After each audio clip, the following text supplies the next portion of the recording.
Ребята, смотрите, давно не ставил дверку таким способом. Крепление на усах называется. Это не хромовая проволока. Тут у нас тоже этот крайний кирпичик запилен, чтобы можно было провод, если что, вытащить, протянуть или новый затянуть. Это у нас магистральный провод 2,5 квадрата. Вот тут у нас получается наш вентилятор на вытяжку. Это обратный клапан. А сегодня будем заниматься приточкой. Вот эти вот трубы у нас 120 диаметра. Я сейчас делаю отверстие для приточки. Первый раз делаю это сам. Взял коронку, значит, по бетону, по кирпичу. Это первая победа на сегодня.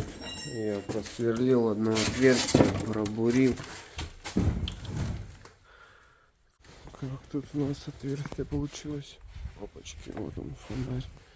Как миссию эту выполнил. Так что сейчас будем прикидывать труб. Обмотал. Так, ну что, вчера я установил трубы наши для притока воздуха. Выглядит все вот так вот. Они у нас утеплены пенофолом. Самое сложное было это обойти эти трубы.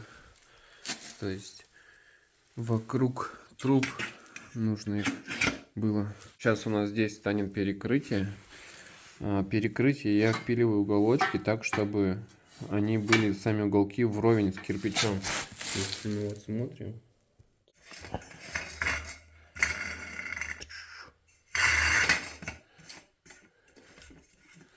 Ну, в общем, вот такая тема.